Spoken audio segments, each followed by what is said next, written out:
Can you see my screen? Hello? Yes, sir. Okay. So we are discussing about the thyristerized converter.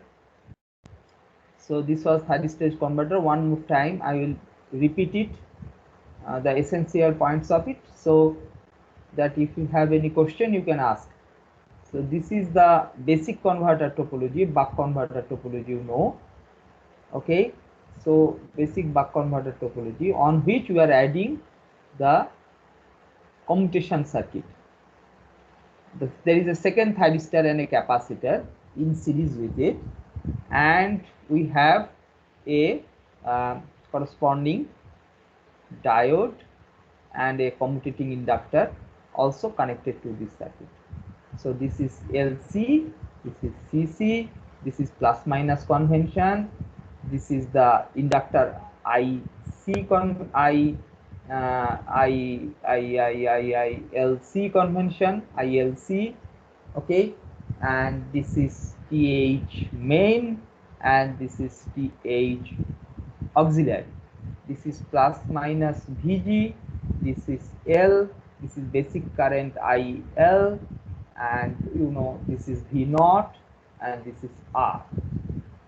So the thyristor is supposed to conduct, and it conducts in this manner, that if I draw the inductor current, this is the inductor current.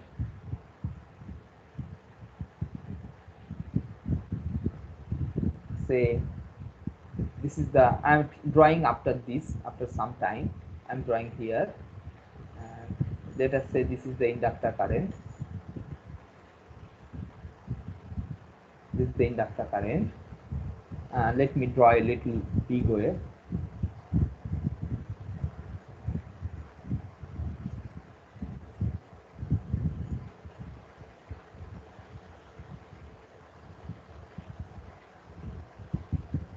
And then again it goes up.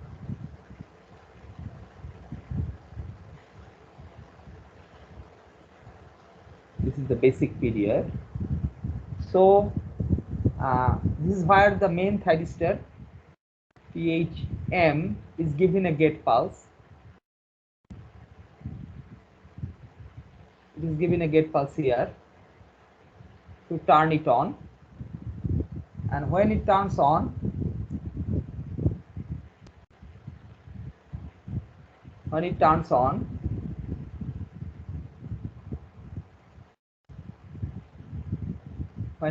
on, it carries the current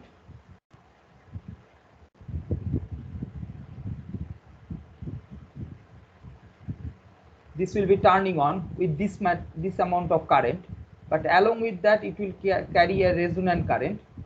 So it will be looking like this basic thing is this.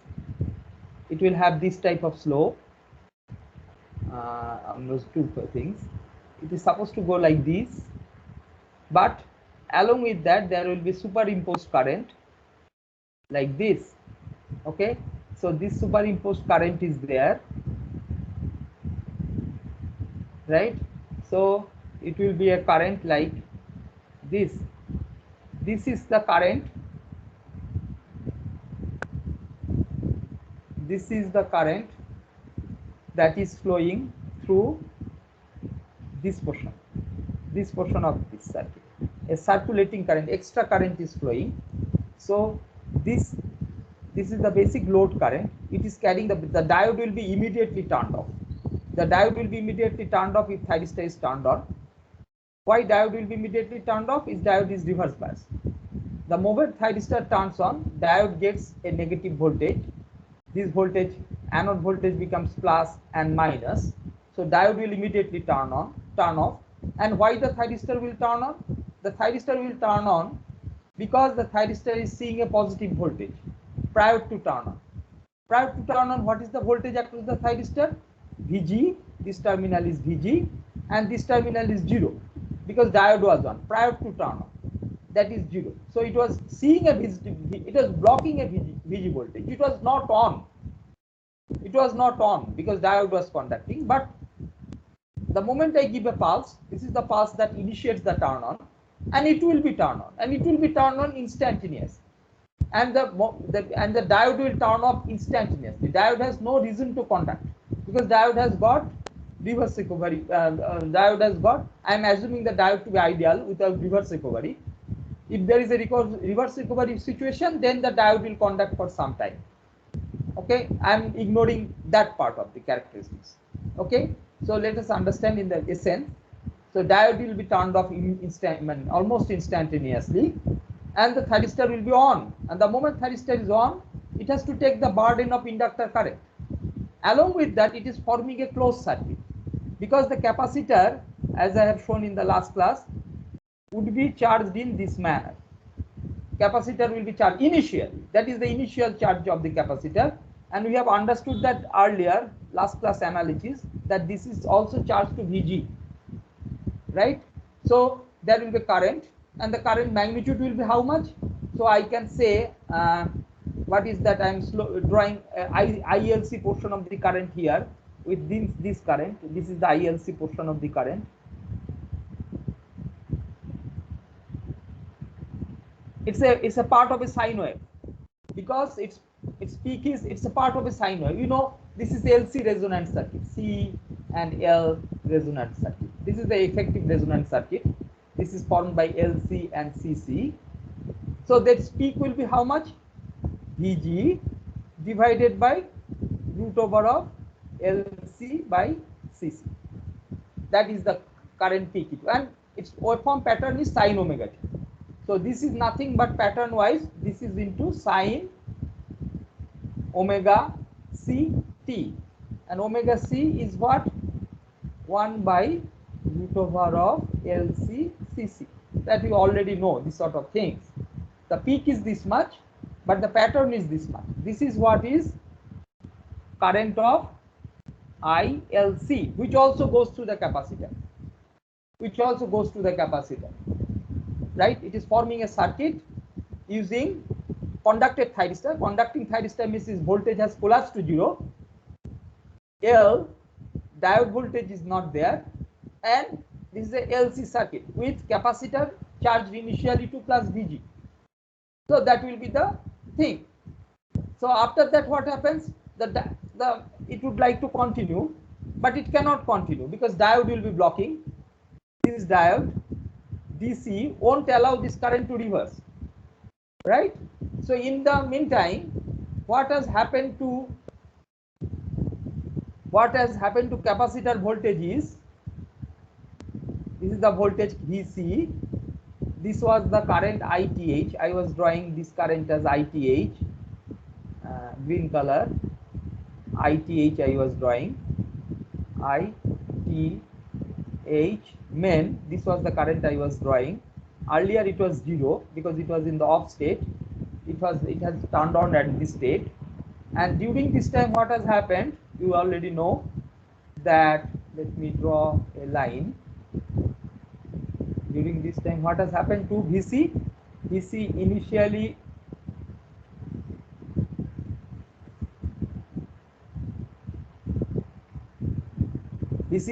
was charged to plus Vg. This was charged to plus Vg. This color may be red. Red maybe this. No, red may be red. This was charged to Vg earlier. Right? It was Vg level. VCC. VCC means commutation capacitor. Voltage of the commutation capacitor. So this is charged to Vg, but sorry, not here, not up to this much. This portion it will change, and it will change in a co-sinusoidal manner. Okay, it will change from plus Vg to minus Vg in a co-sinusoidal manner. That you know, this is a resonance circuits property. Resonance circuits are very much used in thyristor circuits because it is one of the greatest tricks to turn off something and turn on something, right? So this capacitor is now ready for what? Ready for subsequent, helping the thyristor to subsequently turn off. It is ready here at this instant. Okay, it is ready till it comes to this instant. This is the thyristor main. So what will be happening is that we will be now triggering, in order to turn off the thyristor main, we will be turning on thyristor A. Thyristor A means thyristor auxiliary. So what is the pulse of the thyristor auxiliary? Let us give the pulse using this color, indicate that this is the pulse of the thyristor auxiliary, right? And I say that thyristor auxiliary will turn on. Now one may ask, why thyristor auxiliary will turn on? Let us see what is the voltage across thyristor auxiliary when thyristor main is conducting, right? What is the voltage across the thyristor auxiliary? When the thyristor main is conducting and the capacitor has charged, you can see that it has charged to negative voltage. So negative voltage is which one? So this actual voltage is, this side is minus. This is a convention. This is a convention. This is a plus minus convention. But this capacitor voltage is negative, as you can see that here. Look at that, capacitor voltage is negative. You look at that. So negative implies that this terminal is negative and this terminal is positive this time, and this is 0. This thyristor is 0. This thyristor voltage is 0. So the anode is getting plus voltage for thyristor A, and cathode is getting minus voltage for thyristor A. Okay, when thyristor main is on, so thyristor A is ready for what? Ready for turn on. And that means thyristor A, if I give a pulse, it will turn on. And if I give a pulse, it will turn on, is fine. But will thyristor main will turn off? Will it turn off? Yes. This is where the subsequent analysis is done. Subsequent means initially it is conducting, so I cannot prove that it will turn off. But I can prove that it will turn off, assuming that, let's say, thyristor A has turned on, right? And we have proved earlier that thyristor A is conducive to turn on, because in the off state it is getting a positive voltage across it. So if a thyristor gets a positive voltage across it in the off state, and at that time if you give a pulse, then it will turn on and collapse its voltage. So what will happen is thyristor A will collapse its voltage, right? And if it collapses its voltage, capacitor cannot immediately change its voltage level, because this transition is happening almost in no time, in nanosecond time, in no time. You can think that it's happening no time. So thyristor A has turned on. So once thyristor A is turned on, it means this voltage has collapsed. So this plus terminal would be coming to this terminal, and the minus terminal is at the anode of the thyristor main. Thyristor main anode is getting now plus minus terminal, and the cathode is getting plus terminal. So thyristor A doesn't feel the need to remain on, as well as it can see that only thing that could have forced it to remain on is a current, its burden on a current. But it can see that the inductor current, the main energy carrying current, this inductor current is now can flow through the capacitor and the thyristor auxiliary. So what will happen? The load current will immediately divert from thyristor main to thyristor auxiliary. This is what I was telling, one kind of commutation where the current can change immediately in the thyristor main. So thyristor main current will therefore collapse here completely, will collapse here, and immediately thyristor auxiliary current will build. Thyristor auxiliary current will build. So if I want to draw the thyristor auxiliary current,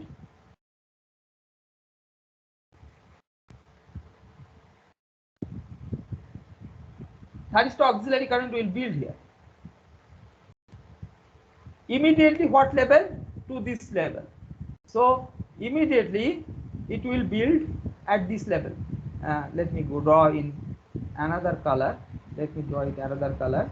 This is it will build the current in this level. Okay, it will build the current to the level of this actual inductor current. This is ITH auxiliary. But then there starts another procedure. What is the procedure?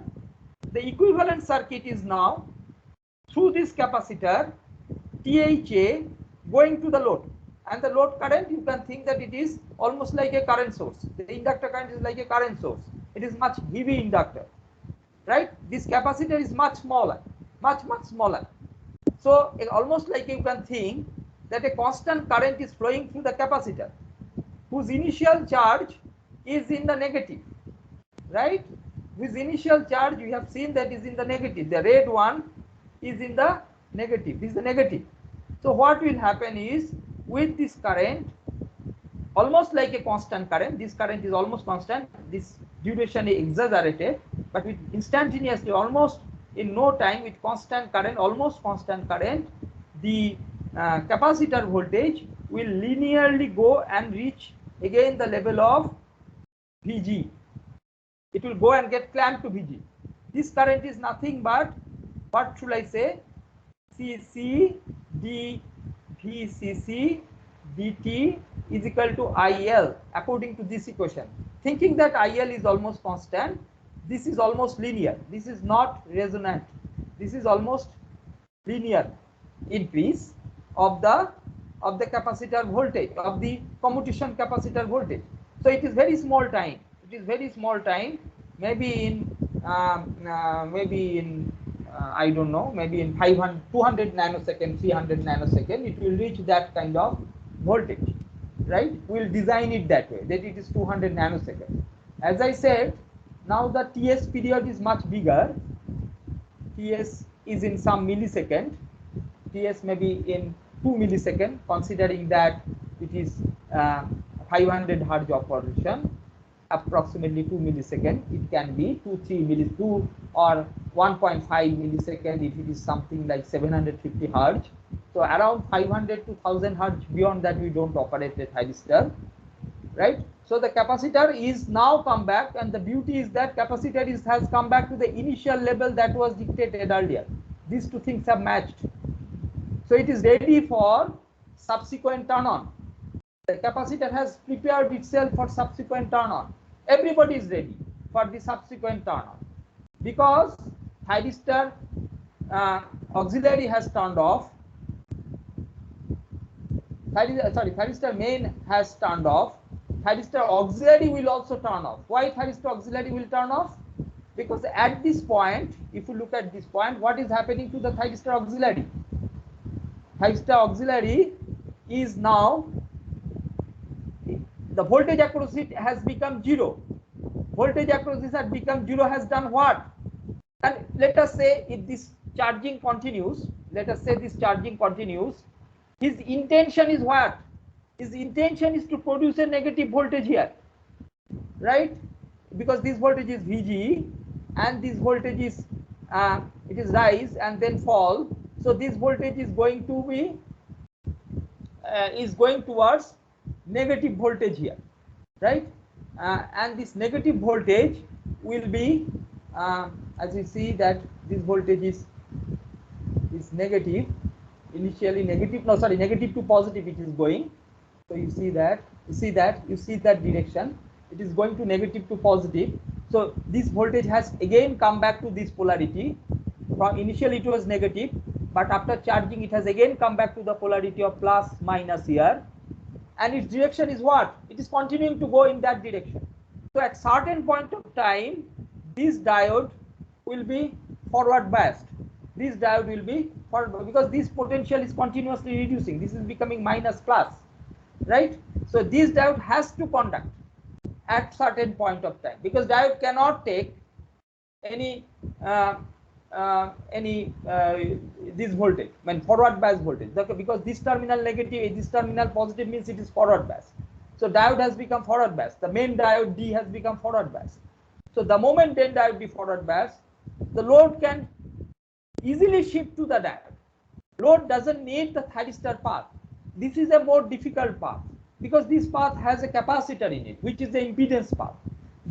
Always in nature, everything works with minimum impedance. It chooses automatically the minimum impedance path. If you keep two parallel paths, one has resistance 10 ohm, another has resistance 5 ohm, then the reference would be on the resistance, more current will flow through the 5 ohm, and they will distribute according to the resistance. So similarly here also the capacitor is as such a high impedance path. So therefore the current prefers to go to the body diode, not to the body diode, to the freewheeling diode D. It prefers to go through the freewheeling diode. So the thyristor A, the auxiliary thyristor is now seeing that the condition has come for it to turn off. Why it will turn off? Because the diode D would be conducting, right? Diode D would be conducting, and the voltage across it has become slightly negative, may be considered to be 0 if you take the ideal condition that diode drop is 0, at which the diode starts conducting, then it is 0, and 0 is also okay. It is as such not positive.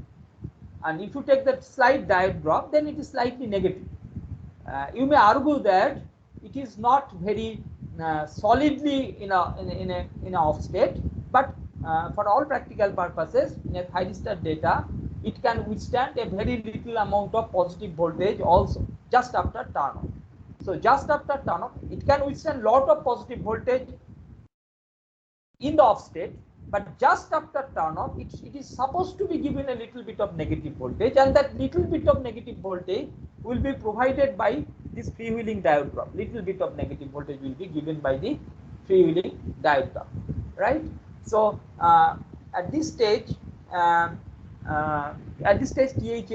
turns off. So I will draw the THA current. I think I had drawn the THA current. Did I draw?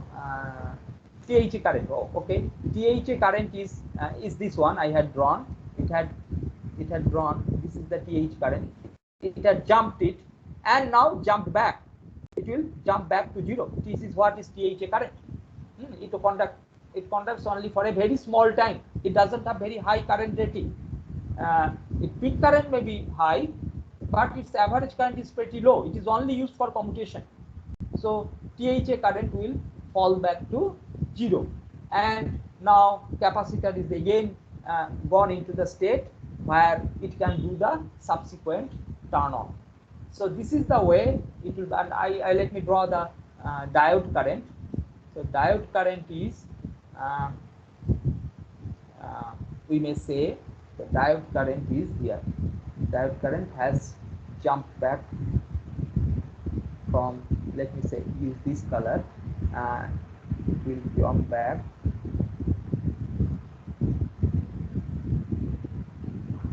and it will go. How much is the off state I did? I did only this much. So okay, so it is like this. Note that this I have exaggerated, this duration I have exaggerated. This will be very small, but in order to convenience for drawing it, this is quite exaggerated. So this is the diode current. That means at this moment the diode, this is ID.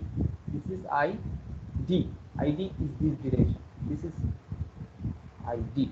This ID will be flowing in this way. Just after thyristor auxiliary turns off, the diode will be conducting, starting to conduct, and then again it will happen here. Again it will happen here that it will turn off. Again it will happen here that it will turn off. Like that. Like that it will be conducting.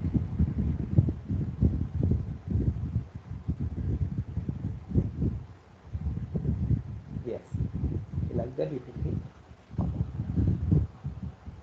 So if you have any question, please ask me. Sir?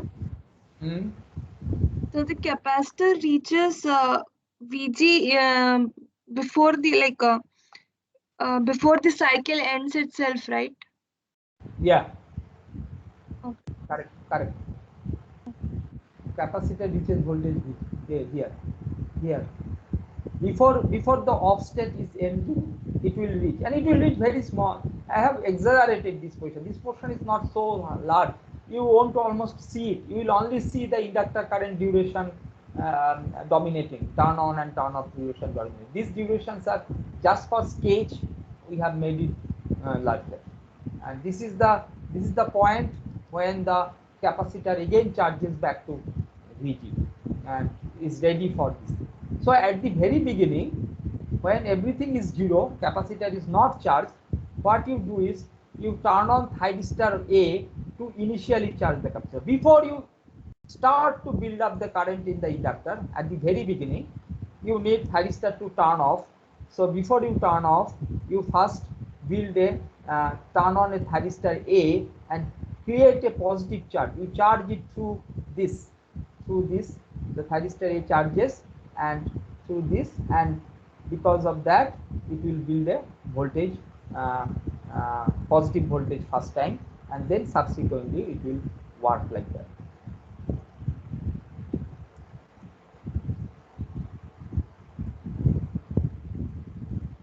Hello, sir.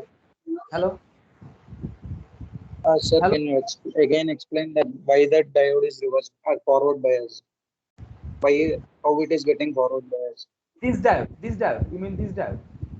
Yes, sir. Oh, yes. Acha, let me do it.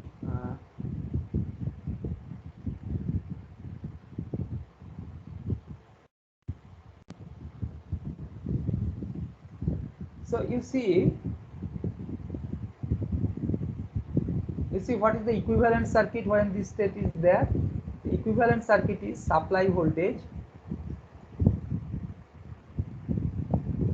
This is the capacitor, and you have turned on the THA thyristor.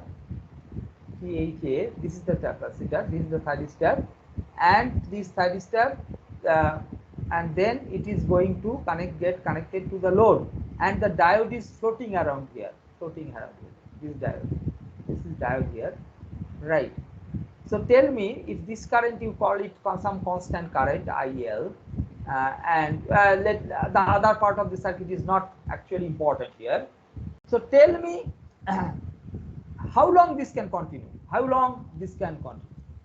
Suppose this is this, and suppose we have seen that the initial charge, initial charge is negative. Initial charge was negative. Tell me how long this mode can continue. How long? This is driven by a constant current. So what is happening? This polarity is continuously changing and changing. So it was initially negative. More and more charge is poured in this thing. It's poured, and this voltage is going. So what is the voltage equation of the diode? Vd. Let me take polarity. Vt is equal to plus minus. This is concept I take. Vd. So what is Vd as per this equation? Basically, this polarity convention was VCC. So what is Vd? Vd is plus Vg. My 0 to this is plus Vg, and in the equation wise, plus Vg. Let me write. D is equal to what? Plus Vg. Okay, minus VCC, right? Minus VCC. Okay, so initially, what is the voltage across the diode? Right? Polarity convention is, you see, minus plus minus. So I have written this equal to Vg minus VCC. So initially VCCO was equal to minus Vg. Initially it was a negative voltage. So Vd is equal to plus 2 Vg. And it is plus 2 Vg means diode will be blocking. Diode D won't conduct. Look at the polarity here. This is plus polarity and this is minus polarity. So it is reverse biased. It won't block. So at what time it just blocks? It just conducts. I know the diode conducts when Vd is equal to 0. Then the diode would conduct. So thinking that Vd equal to 0 condition is happening when Vd is equal to 0, I put it Vg minus VCC. So when is it happening? VCC is equal to Vg. That means when the capacitor voltage, initially it was minus Vg, and if the capacitor voltage finally at time t, if it reaches Vdt is equal to 0, conducts. I know that. So what is happening is this.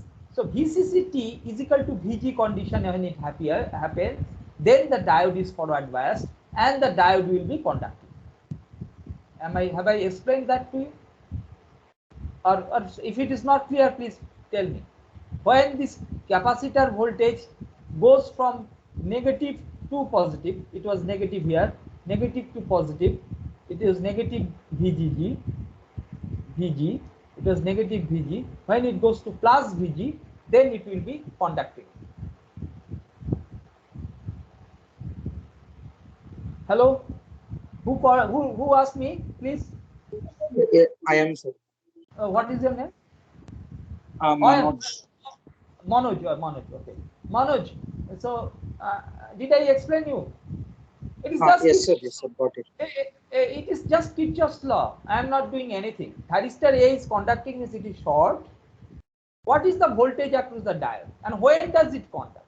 It conducts when the voltage is 0, because the moment it is 0, diode voltage is anode and cathode will be conducting, right? So 0 voltage it will be conducting. After that it is clamped. Beyond that it will not go.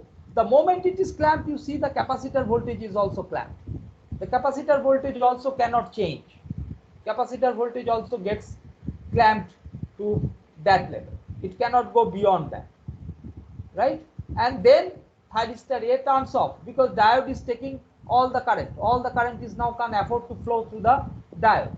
So the thyristor is turned off, thyristor A is turned off, diode conducts, and the capacitor is now pre-charged to the level of Vg and ready for the subsequent turn on of the main thyristor, ready for the main thyristor's turn on. This is how it is working, right?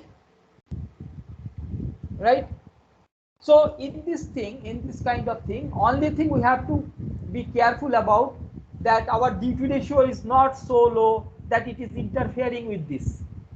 Suppose duty ratio starts becoming too low, so these are some constants will come, too low, and comes here, then it is confusing with the commutation times time. So this sort of care you have to take. There will be some limitations in the duty ratio, and when such a thing you don't take care, the thing that happens is known as the commutation failure. Commutation failure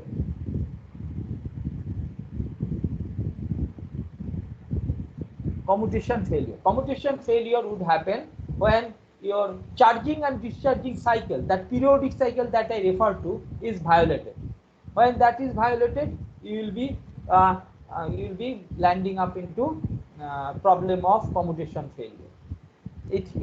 Before turn on, the logic is that before turn on, the voltage must be Vg across the capacitor. Capacitor voltage must be Vg, right? And before turn off, the capacitor voltage must be minus Vg.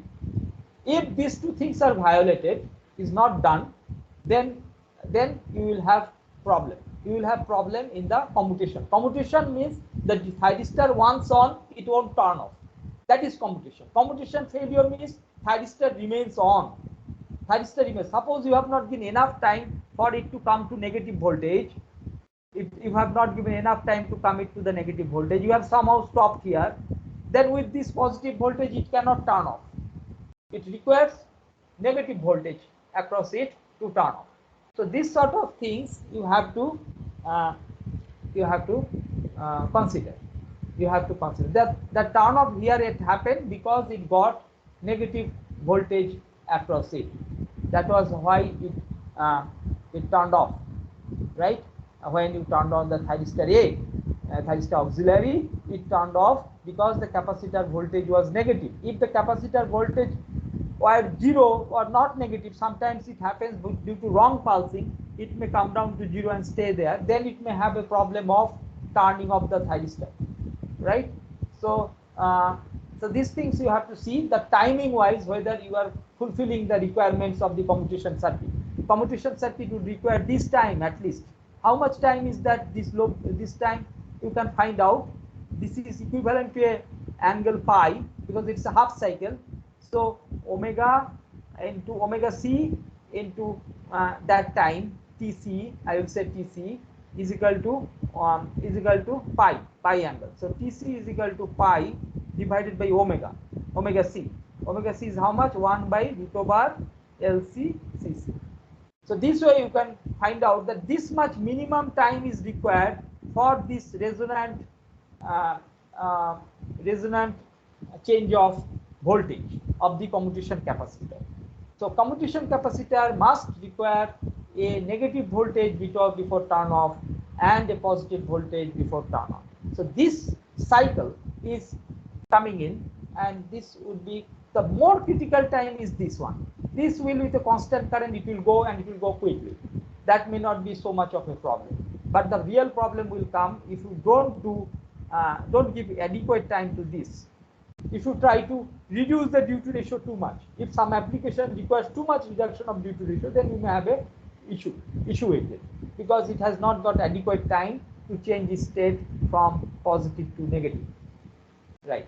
So these sort of things will be in the lab simulation will be doing. You just do such things. They will also show you probably that how commutation failure can occur if some conditions are not fully satisfied. When you do the lab, you make sure that you understand this part with some variation in the duty ratio, variation in the LC parameters. What happens if I choose too long LC, L and C, all sorts of things you do. And what happens if I choose too short LC? Too short LC will require a very high this thing, very high commutation current, which essentially is increasing the current burden of the thyristor. Thyristor is only supposed to carry this current, but you are now adding one commutation current with it, and that magnitude depends upon the root over of L by C, or the characteristics, that impedance of the LC circuit, right? The LC is low, then Vm by root over of L by C is also very high. So therefore there may be more current in this circuit, right? So this sort of intricate and delicate things, intricate observations you may make if you do the lab very seriously. You can see what is the role of the commutation circuit. You can play with it. You can change the values. You can get a feel of it, that how this will be affected. And every case there is a failure occurs. You try to understand how I can restart. In order to restart, somehow you have to start the capacitor, commutation capacitor, charge it to positive value. And after that, if I give pulse, then it will be turning on. And during that positive cycle, there will be a small duration, commutation duration, where when you need to not do any turn off. During that duration, you should not do any turn off, because the commutation capacitor needs to change its voltage level from plus VC to minus VC. This time you should not do any turn off. Turn off will be after that. So please, so I will stop here. I've explained to you enough. I hope you have understood the thyristor's essential commutation requirements. It requires, prior to turn on, a positive voltage, and after turn on, a current flowing from anode to cathode. That is the requirement. And for turn off, it requires just after turn off a negative voltage, and just after turn off, current should be going to some other place, some other device. The inductor current, it should not be such that if the thyristor turns off, inductor current has no path. Inductor current path has to be continuous in the same direction yet it was flowing earlier, which we write it as like this: IL 0 minus is equal to IL 0 plus.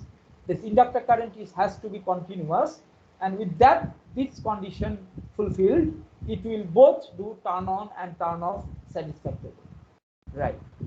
And you saw the trick that I have used is a commutation circuit involving L and C, as well as an extra thyristor THA. The THA turns off because I create a condition that the diode conducts, that is, current gets a better path than flowing through the thyristor A. It gets a better path through the freewheeling diode D, and once the diode conducts, freewheeling diode conducts, this thyristor gets at least 0 or slightly negative voltage. So it also is willing to turn off. So these are the ways we observe how thyristor main turns off and turns on, and how thyristor auxiliary turns on and turns off. Turn on is somewhat easy. Give a gate pulse and see that the current is positive through it, and just prior to the application of the gate pulse, the voltage across the thyristor was positive. That is the condition. In the blocking state, thyristor can withstand both positive and negative voltages in the blocking state. But just after turn off, don't consider that it has reached the blocking state. Just after turn off, you need to give for some time, maybe about 1-2 microseconds. You have to give 1 microsecond. You have to give a negative voltage or at least 0 voltage. Don't give any substantial positive voltage across it. But after that small time, we call it turn off time. After that turn off time, it can block both positive and negative voltages. So we will see how thyristor blocks both positive and negative voltages in one very typical application of thyristor, that is the rectifier application of thyristor. So in the rectifier application of thyristor, we see that the thyristor is properly utilized to control the voltage, and this time we see that thyristor's advantage, the advantage that the thyristor offers is being utilized here, because in this application it requires that the voltage across the thyristor is positive and negative at some point of time and in the blocking state, and it blocks. So that diode that any MOSFET would not have done, any IGBT could not have done, and thyristor is the only IGBT could not have done, only MOSFET could not have done. If we have to use IGBT and MOSFET such applications, we have to have another additional device connected to it. We have to make a combined device, maybe an IGBT with a diode, with a series diode. Okay, so series diode will take the negative part, IGBT will take the positive part. Such things we have to do. So a hybrid device we have to create, a combination device we have to create. Thyristor diode combination, MOSFET diode combination.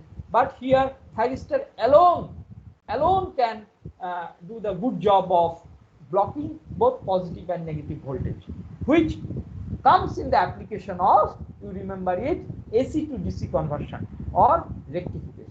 The rectification is a name for a generic name of AC to DC conversion. Rectification is slightly limiting, but I will come to that why it is limiting. Rectification means, as it means, power is always flowing to AC to DC, but it could so happen the power could flow from DC to AC as well, right? They use it word inversion.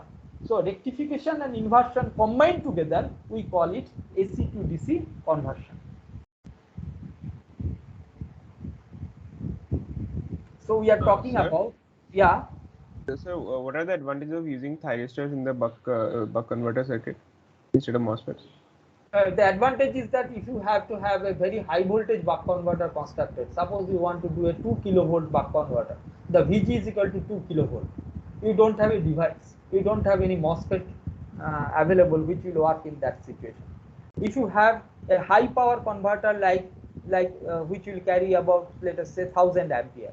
So 1000 ampere, these things are required in steel plants, in various other traction drives. It is required.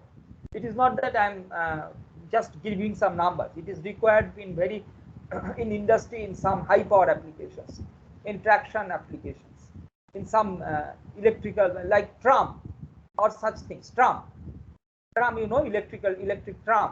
There it may be required. This sort of circuits are required because the tram power, motor power may be about 40 kilowatt. So with MOSFET you cannot make a 40 kilowatt device, a 40 kilowatt buck converter. So you have to choose a device which is suitable for that, and thyristor is that device. Thyristor is a high voltage, high current device, high voltage, high current, low frequency device. High voltage thyristor. What are the characteristics? And this thing, unique thing: high voltage, high current. These are the things you remember. High current, low switching frequency,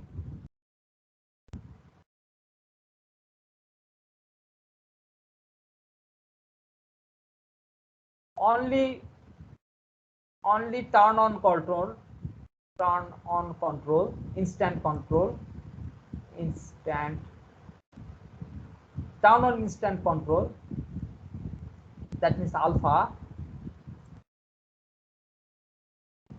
can't turn off,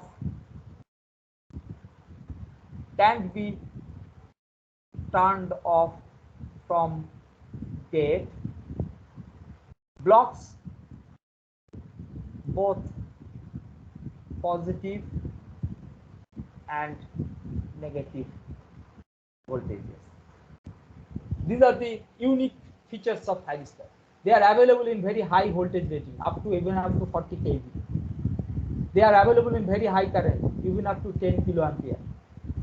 Low switching frequency, cannot always less than not all this time. Maximum frequency you can go is 1000 Hz.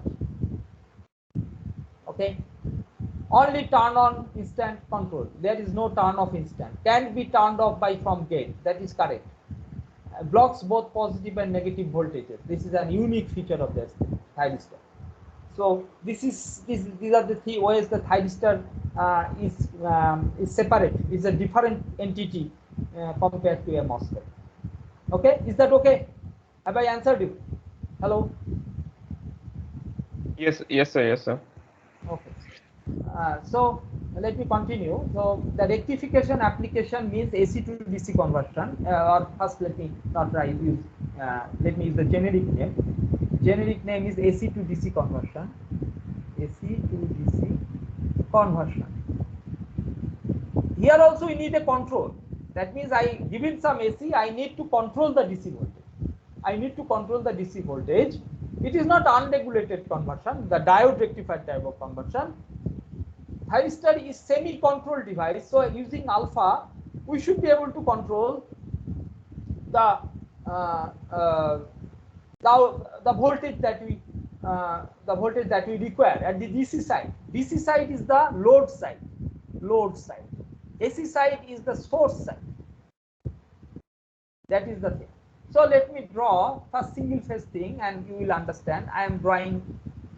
You can make it small increments. I am not making small increments now. I guess you have matured. So I am first drawing a full bridge one. You can draw small half bridge things also.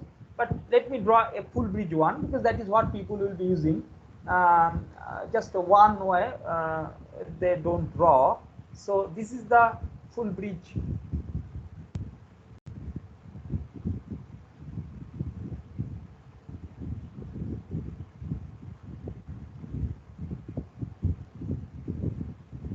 Full bridge one, and this is the connection. This is the AC you are giving, and your intention is to get some DC. So intention is to get some DC implies that you are connecting load to this side, and the more generic way you can connect a load is L inductor for filtering the current. You don't want too much ripple. One resistance, and maybe a battery, EMF, a battery. This is either a battery,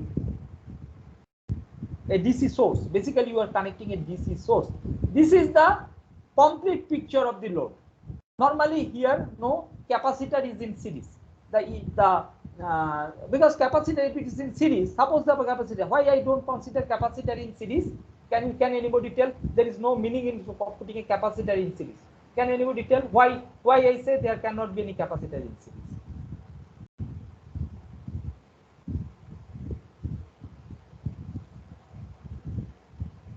Why there cannot be LCR battery or EMF? This is battery or EMF. Why can be? This is DC side. I am giving you a hint. It is a DC side. And it will be open. It will essentially be open in steady state. It will be open end. In steady state it will be open. Therefore, no current can flow. Therefore, no power can flow. Because this side is the DC side, right? What is this DC side? This side is DC side. Okay. So now you should learn a little bit observational skill. So this capacitor I remove. Capacitor is not a valid component here in series. It could be in parallel, but it not in series. But I am not bringing the capacitor because that is secondary importance. The essential current is decided by, in any situation, by this thing. This L is kind of a filter L, like the way buck converter L is there. right? The way buck converter, but you see that we are little bit deviated from buck converter. What way? Not little bit, we are substantially deviated. Buck converter concerns about DC to DC conversion. Now we are concerned about AC to DC conversion. But AC to DC is, you see that if you look at it very loosely, philosophically, that this is done by the rectifier. It is nothing but a voltage rectifier. Rectifiers, the thing is positive cycle one switch, one combination of switches, and negative cycle another combination of switches. So you are basically producing DC, and then this part is equivalent to a buck converter kind of thing. Inductor and the capacitor that you had put at the buck converter end and the load you had put at the parallel has been replaced. Buck converter, what was the situation? Capacitor and resistor. What I have just done is an equivalent one. I have done a series resistance and a battery. Series resistance and a battery, right? So this way I have get an equivalent thing at this point, at the point, right? So not much difference is there in the way this inductor works in the converter. Its job is to produce less ripple in the current waveform, so that we can sometimes say that the inductor is so dominating that it is behaving like a current source. We can say that. These are maybe conceptually thought of as some non-linear resistance R, which means that it is the R of the internal resistance of the voltage source or EMF, internal resistance of the battery, or internal resistance of the internal resistance of the internal resistance that comes in series with the EMF. Why I am writing EMF? Because I am thinking in concept that it is a DC machine is suitable, can be connected here. A DC machine is suitable here. And what is the equivalent circuit of a DC machine? Equivalent circuit of a DC machine is a resistance, internal resistance, that is armature resistance RA, and the back EMF E.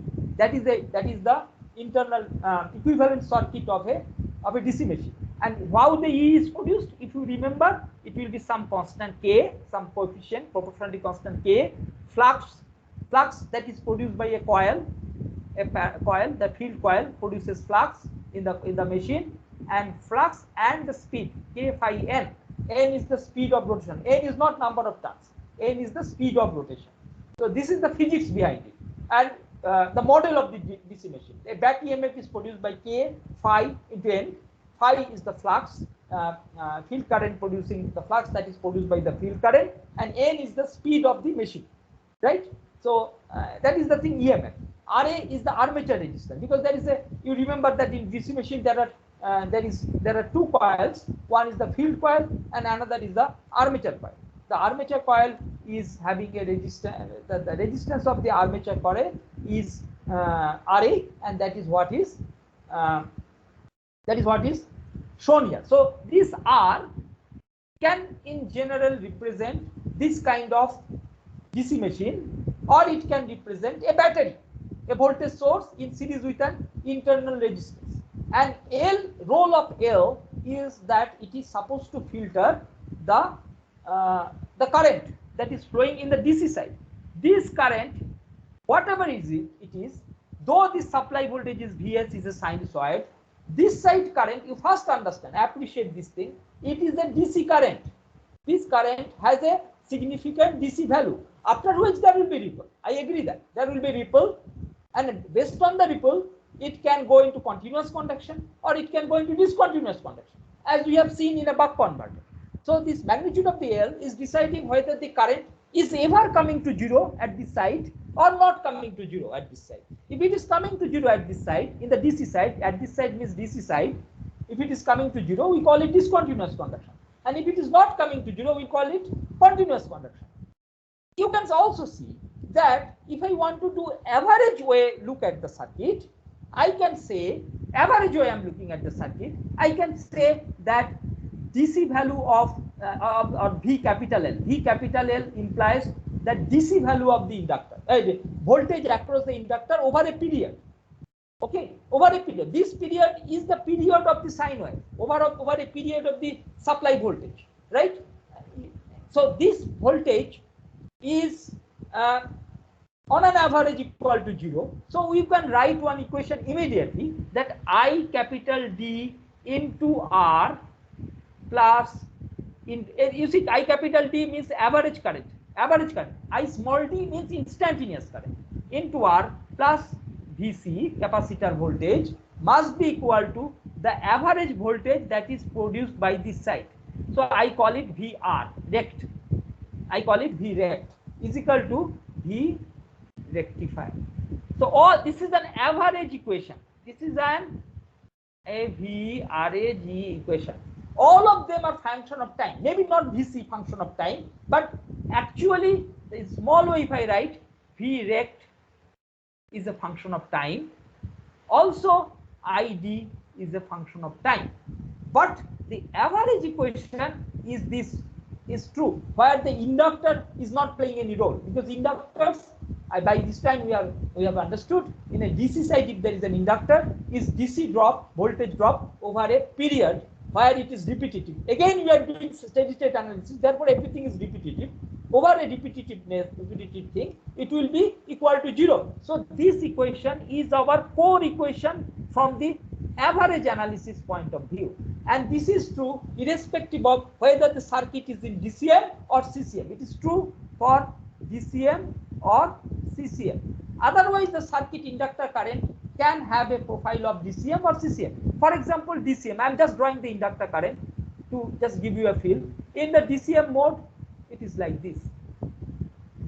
That means, let us say it is 0 degree to pi, right? It is not so nice. It is extremely complicated. You cannot approximate by a straight line as we had done earlier, because thyristors are also switched at the same frequency as the input source. Thyristors do not have it, because it is not a DC to DC converter where you decide the frequency and you decide the pulse, you decide the inductor's inductor current frequency. You decide. Who decided that? In the DC to DC converter, it was decided by the switching frequency of the MOSFET. It was not decided by the source. Source was a DC, but here source is AC. So your job is to synchronize it with the source. Your pulses are synchronized with the source, which means that sometimes you are turning on, let me name it TH1, TH3, TH4, TH2. So your pulsing sequence is either you are turning on TH1, TH4, or you are turning on TH2 and TH3. That is for rectification. You are producing a rectified voltage at this time. You are intending to produce. That voltage is also dependent on the current. But for the time being, let us just see a qualitatively. What does discontinuous current mean? Discontinuous current means that thyristor you might have fired at alpha. Which thyristor you have fired? This is the first combination of the thyristor TH1, TH4 you might have fired at that point. And the inductor current, this is IL, ILT. The inductor current has gone up because voltage was there, right? Your sinusoidal voltage is coming at this point. Your sinusoidal voltage, it is basically a profile of sine wave like this. This is a sine wave. This is a sine wave, first part. But you have fired it at this point. So you are not taking this chunk in the positive part. You are taking only this part. And then it might have gone to 0, right? So the voltage here has also collapsed. Voltage here is also not, because the current is not there. The voltage here has collapsed, and the voltage here will be equal to, so since this is not there, supply voltage will be there, but the output voltage is not there. Output voltage has gone to this portion. This portion. Output voltage is here. So output voltage is black one. This is the rectified voltage, and then it has gone to the capacitor, this DC voltage, the DC voltage. It has taken the chunk of the sine wave, but when this thing has gone to 0, then it's discontinuous conduction mode. So the voltage is not decided by the firing, as we have seen in the MOSFET. So who is deciding? Because there is no current, this VC voltage is coming as V rectifier. This is V rectifier, V rect, right? So this is like a discontinuous conduction mode, right? But there could be the other mode there could be no, that is definitely a solid mode, that is a continuous conduction mode. So continuous conduction mode would imply that the current you might have fired here, so current is like this, and it goes and returns back to the same initial value at the end of the period of, not pi, end of the period of alpha plus pi. So it will come back to the same value at this point. It will conduct for everybody will conduct for pi duration. If you have started firing at alpha, it will conduct up to alpha plus pi. Let me do it, and today I will complete you there. Next class we will again talk. So this is the conduction will be for pi, just for pi duration. So since it has started at alpha, it will end at pi plus alpha, and the initial current here, whatever ID0 will be equal to IL0, whatever IL0, and this will be equal to IL0. This is what is CCM. This color corresponds to CCM, and the other color, green color, this corresponds to DCM mode. And we have drawn the inductor current to show you. And so basically, qualitatively, you understand that, and you see the difference. Here, these two initial points are same, and here this is starting from 0 and ending at 0. I have drawn only half. The second one is just the similar thing repeated in the DC side, and in the AC side, just flipped. Whatever the DC side is, flipped. The way transformer current will be positive cycle, positive, negative cycle will be flipped version of that, right? So I will stop here, and in the next class I will be explaining these things with more clarity. I have uploaded two book chapters in the class material section of the files. Please read that. Two book chapters I have uploaded. That will be, you can use them as basic text material. Okay, thank you. Sir, Yeah. will thyristor controlled buck converter and AC/DC conversion be part of the upcoming test? No, but Okay, sir. the test is only on isolated and non-isolated converters. Okay, is that clear? Yes, sir. Hello? Yes, sir. Tell yes, sir. Otherwise, I don't get it.